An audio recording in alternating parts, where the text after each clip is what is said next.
Je commence le cours sur la dérivation. Donc ce cours fait suite aux activités d'introduction qui ont déjà été filmées.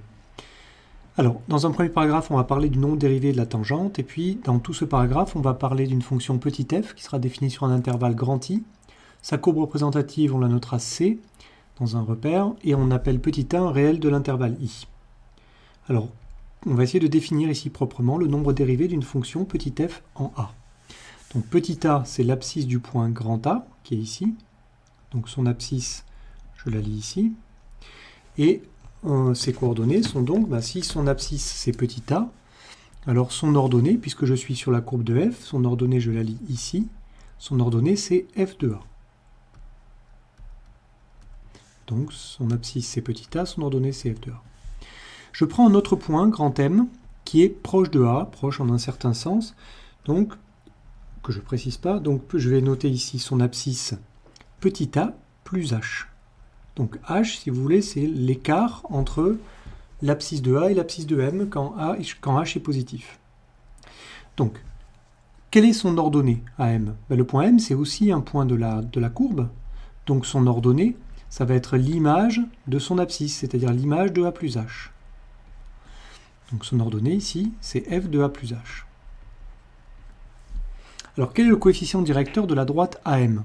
On sait que le coefficient directeur de la droite AM, c'est la différence des ordonnées sur la différence des abscisses. Et donc avec ce qu'on vient de faire, ça donne f de a plus h moins f de a, ça c'est l'ordonnée de a, divisé par l'abscisse de m, c'est a plus h, moins l'abscisse de a, c'est a. Alors vous voyez qu'au numérateur, on ne peut pas simplifier, c'est f de a plus h moins f de a. On ne peut pas simplifier parce qu'on n'a pas l'expression de f. Divisé par, et en revanche, au dénominateur, on a a plus h moins a. Donc a et moins a se simplifient. Il ne reste plus que h. Ce coefficient directeur, en fait, si on fait le lien avec les chapitres précédents, c'est aussi le taux de variation de la fonction f entre petit a, entre l'abscisse petit a et a plus h. Donc définition, si, quand le point M se rapproche de A, donc il faut considérer le point M qui reste sur la courbe et qui se rapproche de A. D'accord? Je vais faire un truc comme ça, une flèche comme ça, pour indiquer que M va se rapprocher de A. Ça veut dire que l'abscisse de M va se rapprocher de l'abscisse de A, c'est-à-dire que H va se rapprocher de 0. Alors le coefficient directeur de cette droite, là, de la droite AM, qui est une séquente à la courbe C, si elle se rapproche d'un certain nombre réel, cette droite, enfin le coefficient directeur de cette droite, pardon, s'il se rapproche d'un certain nombre réel, on dira que f est dérivable en petit a. Et ce nombre réel duquel se rapproche le coefficient directeur de AM sera appelé le nombre dérivé de f en a, et on le note f' de a.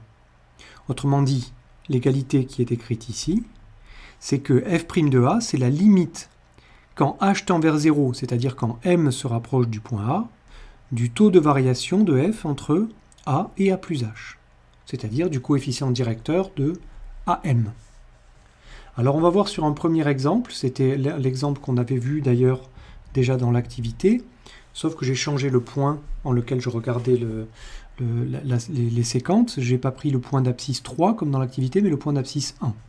Alors j'ai gardé la fonction carré et on va aller regarder sur GeoGebra ce que ça donne.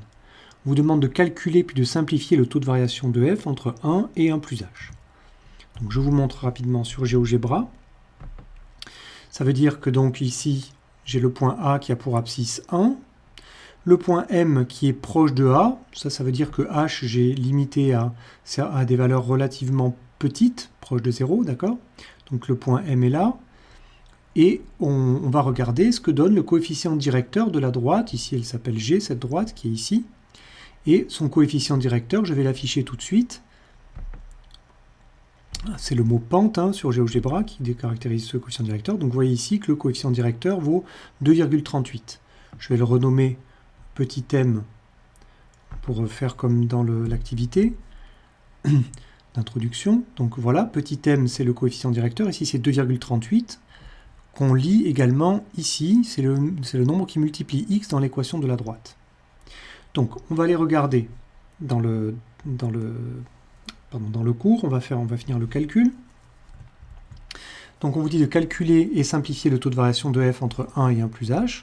Donc ce taux de variation, il vaut donc f de 1 plus h moins f de 1, le tout divisé par 1 plus h moins 1, c'est-à-dire par h. C'est la même simplification que celle que j'ai faite plus haut.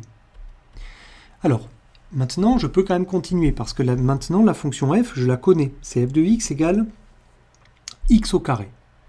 Donc ici, f de 1 plus h, je vais remplacer x, ici, le x qui est ici, il faut que je le remplace par 1 plus h partout. Autrement dit, ça va me donner 1 plus h, le tout au carré. Donc 1 plus h, le tout au carré, ça c'est f de 1 plus h.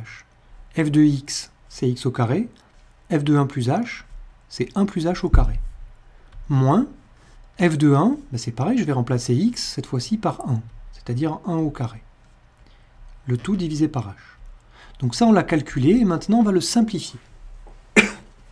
Alors, 1 plus h au carré, il faut se souvenir des identités remarquables. Je vais rappeler ici. a plus b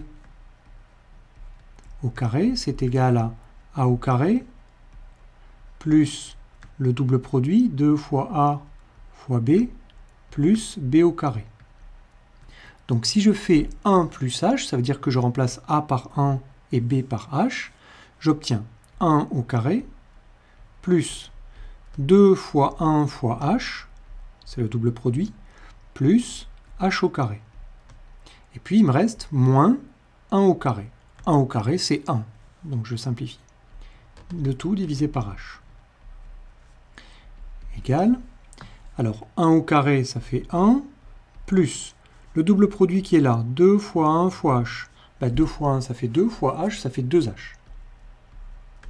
Plus h au carré, et puis moins 1. Le tout divisé par h. Et là, on s'aperçoit qu'en haut, les 1 se simplifient. Donc il ne reste en haut que 2h plus h au carré. Et ça, je peux encore le simplifier parce que on peut factoriser par h. 2h plus h, j'ai h qui est en facteur. Donc au début, il reste 2, h facteur de 2, plus, et pour avoir h au carré, il faut que je multiplie h par h. Je vous rappelle qu'on vérifie cette factorisation en redéveloppant. H fois 2, ça fait bien 2h, et h fois h au carré, h fois h, pardon, ça fait bien h au carré. Le tout divisé par h. Et là encore, on va pouvoir simplifier puisque j'ai un produit ici. Là, il y a écrit h fois 2 plus h. Et donc, je vais pouvoir simplifier le h qui est en haut et le h qui est en bas. Donc, dans mon calcul, il ne reste plus finalement pour le taux de variation que 2 plus h. Donc le taux de variation, c'est-à-dire f de 1 plus h moins f de 1 sur h, ici, il se simplifie en 2 plus h. On vous dit en déduire la valeur de f' de 1. f' de 1, c'était le nombre dérivé de f en 1, c'est-à-dire la limite, c'est encore écrit ici, tout en haut, quand h tend vers 0, du taux de variation. Donc je vais l'écrire, f' de 1. Par définition, on sait que c'est la limite, quand h tend vers 0, du taux de variation, c'est-à-dire de f de 1 plus h moins f de 1, le tout divisé par h. Mais ce taux-là, on l'a simplifié, et on a vu que f de 1 plus h moins f de 1 sur h, c'était pareil que 2 plus h qui est ici. Donc, limite de 2 plus h, quand h tend vers 0. Alors maintenant, il faut imaginer que h, c'est une quantité très petite, très proche de 0. Mais de quoi se rapproche 2 plus h quand h est très petit? Ça se rapproche de 2. Vous pouvez imaginer par exemple que h, c'est 0,01. 2 plus 0,01, ça fait 2,01, c'est très proche de 2. Évidemment, si h est encore plus petit, 0,001, 2 plus 0,001, ça va faire 2,001, c'est très proche de 2. Plus h est proche de 0, plus 2 plus h va être proche de 2. Autrement dit, f' de 1, le nombre dérivé, ici, en 1, vaut 2. Alors je vais retourner rapidement sur GeoGebra. Alors on s'aperçoit que lorsque h se rapproche de 0, vous voyez que le coefficient directeur de la séquente, lui, qu'on lit ici, m égale ici 2,58 par exemple, va se rapprocher de 2. en fait, on peut se rapprocher de plus en plus près, ici, en faisant h tendre vers 0. D'accord ? Vous voyez ici, 2,04, 2,03, etc. C'est très proche de 2. Évidemment, quand h égale 0, les points A et M sont confondus, donc il n'y a plus de droite. En revanche, dès que h est différent de 0, les deux points sont distincts, et donc on obtient un coefficient directeur qui est très proche, lui, de 2. Et donc le nombre dérivé de f en 1, c'est-à-dire de la fonction carré au point d'abscisse 1, c'est 2. Ce qu'on note, f' de 1 égale 2.